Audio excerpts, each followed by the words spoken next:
皆さんこんにちは、ケキ姫です。今日は皆さんに私のよく聞かれる話題について話したいと思います。よく聞かれる話題というか、よく聞かれる質問でもあるんですけど、ケキ姫はどうやってこんなに日本語上手になったの？どうやって日本語を覚えられたの？で、必ず初対面の人には聞かれるし、今は私24歳なんですね。で、日本語を覚え始めたのが15歳なんだけど、15歳の頃は日本に住んでなかったし、それに独学で覚えたし、ペラペラになった期間はただ1年でもない。ずっと1年って言ってたけど、この動画のためにちょっと調べた結果、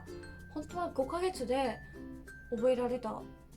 らしいです。5ヶ月で日本語ペラペラになったのって本当に自分でも驚いたから、みんなに今回よく聞かれることに対して喋りたいと思います。はい、まずは私の学び方があんまり参考にならないと思います。おそらく真似できることでもないと思います。なぜなら私の覚え方が本当に特別だったので、はい、参考にならないと思いますけど、最後に少し合格したいという方にも、アドバイスは少しはできると思いますので、よかったら最後まで見てください。では15歳の時に私はめちゃくちゃ、もうちょっと、14歳ぐらいの時に私はめちゃくちゃ日本にハマりだして、日本のゲームから始まったんですけど、そこから日本の音楽とか日本のアニメとかいろいろ好きになって、音楽好きになったおかげで踊ってみたっていうジャンルに出会ったんですね。で、踊ってみたのおかげでニコニコ動画っていうサイトに出会いました。で、ニコニコ動画で踊ってみた少しやってたら、ニコ生放送っていうのもあるんだねって気づいて、ニコニコの配信者をちょっと見始めたら、これ楽しそうだなって思って、なんかこれやってたら私ももしかしたら日本の友達できるのかなって思ってて、15歳の私だったので日本のことをすごくかっこいいと思ってたんですね。どうしてもなんか日本人の友達が欲しかった。はい、日本人の彼氏もいたらいいなということも思いつつ、友達が欲しいとにかくということで、私もニコニコ生放送を15歳の時に始めました。で、その時私はただこんにちは、ありがとう、それぐらい、愛してるとかそれぐらいしか分かんなかったですね。本当にもうまだ日本語全然できない段階でニコニコ生放送を始めた。何を考えてたんだろうな。一つ目の放送からめちゃくちゃたくさんの視聴者が見てくれてて、初めての放送がもう800人見てくれて、で2回目の放送から1000人、ずっと必ず1000人は見てくれてたんですね。この15歳の私が日本語あまり喋れなかったのに面白かったのかな。15歳の私は変にプライドが高かったので、日本語できないことを、当たり前なことなのに日本語できないことを全然認めたくなくて、もう最初から日本語できてて天才だと思われたくて、15歳の私は大変な詐欺をやっていました。それをここで告白してしまうんですけどもコメントがめちゃくちゃ流れてて、それに答えて会話するじゃないですか。で、読めないコメントを拾って、それを別のタブに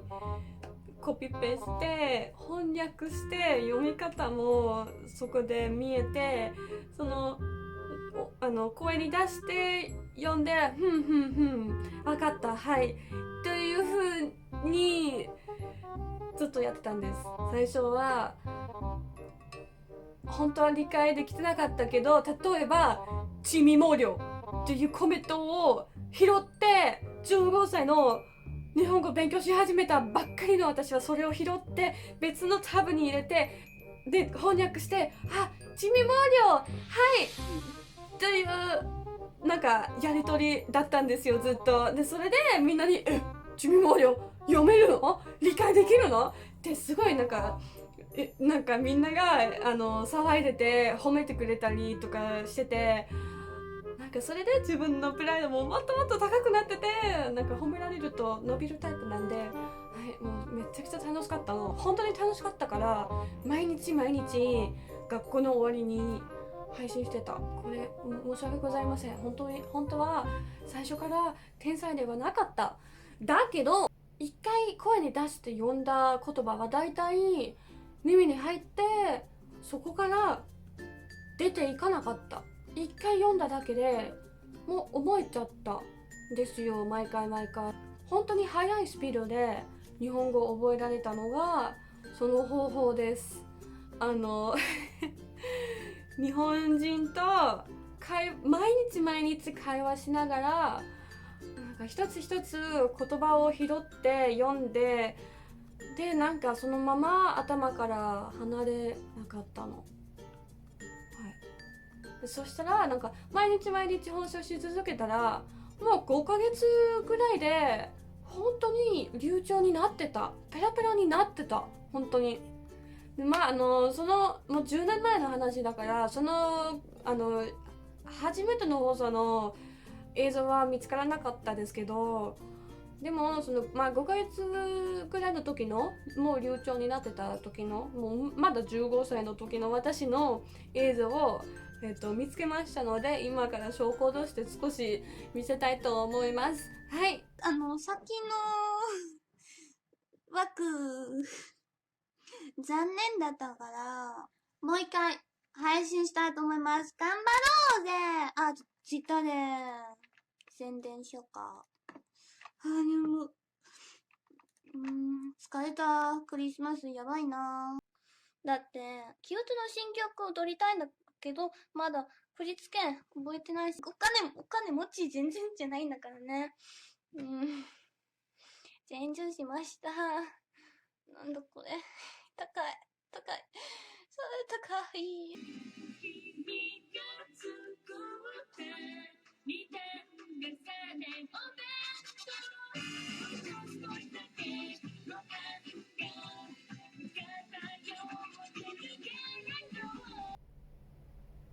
結構恥ずかしい映像なんですけどもはい、これは生放送中の私の15歳の時の映像でした。5ヶ月間独学で日本語を覚えた時点での私です。どうでしたか？もう結構ペラペラだったでしょ？本当にめちゃくちゃ話す映像は見つからなかったですけど、これぐらいで分かっていただければなと思います。ただ一つ問題がありました。ニコニコ生放送で日本語を覚えたせいで、本当に地名模様とかみたいに変な日本語ばっかり覚えられたし、なんか最初は使う言葉がたまになんかちょっと汚い言葉も出てきてしまったり、16歳の時に初めて日本に来た時はちょっと敬語を喋れない、あんまり喋れないことに対しても少し問題があったりこれもまた激イの歴史になるんですけど、16歳の時に旅行で2ヶ月ぐらい日本に来てたので、その2ヶ月だけでも結構日本語上達したのね。日本にいるだけで上達するから。でもその後も何回か行ったり来たりしてて、で日本に16歳後半、17歳の時に日本に引っ越したっていうのもあって、そこからはもう本当に日本の生活のおかげで、日本で仕事、アイドルの活動もしてたおかげで日本語が本当にどんどん良くなってきて、でその時実は最初関西に住んでたの。だから関西に住んでて気づかずに関西弁がどんどん入ってきてしまって、みんなにケイキちゃんなんで関西弁なのって言われてたりしてた。それ嬉しかった。自分でも分かんなかったけど、なんか関西弁喋ってたことを自分でも気づかなかったんだけど、そんななんかもう日本人みたいに自然に方言喋れるっていうのが自分でもなんか面白いなって思ってて、はい、まあそういうねちょっと変わった、方法なんですけども、全く本使わないで、先生とかもいなくて全く勉強しないで5ヶ月間でニコ生配信しながら日本語を覚えた私なんですけども、すごく頭いいのではってよく言われるんだけど、そんなことはなくて、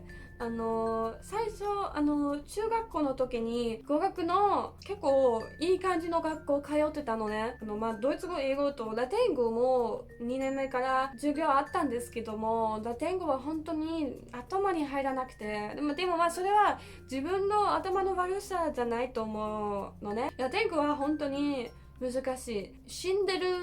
言葉だと言われているんですけど、ギリシア語とかラテン語を使う国がそもそもいないんだけど、ギリシア語とかそういうそっち系の言葉を覚えるんだったらラテン語がまず結構ベース基本になるので、いろんな言葉が覚えやすくなると言われるんだけど、まあ私は本当にラテン語が頭に入ってこなくてラテン語覚えられなかったから、普通の学校に移って3年間ホテルの専門学校通いながらイタリア語も少し勉強しましたけど、イタリア語も全然頭に入ってこなくて、はい、別に私は語学の別になんか得意でもないし才能あるわけでもないし、学校で覚えるのは先生の、教え方がちょっとダメだったり、そして自分で選んだわけでもないから、その言葉に対して本当に情熱的になれるかどうかは人によって違うんだよね。で、私はラテン語に対してもイタリア語に対しても全然情熱的にはならなかったし、先生の教え方もダメだと思うし、でも日本語を本当に簡単にそんな方法で覚えられたのはやっぱり日本が本当に純粋に大好きだった私の、生み出した情熱だと思う。私の出会った日本人はほとんど英語を喋れない人たちばっかりで、その人たちは大体英語は覚えたいけど、学校での習った時間が最終的にはねあんまり役に立たなかったみたいですね。それは私はいろいろ聞いたんですけど、日本人の先生がまず英語喋れないという問題があったり、個人的な意見だと、オーストラリアの学校通ったので日本の学校の話いろいろ聞かせてもらったんですけど、まず教室の中であんまり先生と喋ったりしないでしょ。で、結構静かにその授業を受けるでしょ。それがまず問題ですね。オーストラリアの学校、ヨーロッパの人たちはみんな母国語は学ぶのはもちろんとして必ず英語を学ぶんだよね。ほとんどのヨーロッパの学校はだいたいみんな英語ペラペラに喋れる。私の国の人たちはだいたい本当にみんな英語ペラペラに喋れるし、3カ国語をペラペラに喋れるというのも珍しくないことだし、で授業の中で先生に言われるの毎回会話して私とみたいな、私と会話したらグレードが上がる、もっと評価されるのね、先生に。だから喋らなきゃいけないので、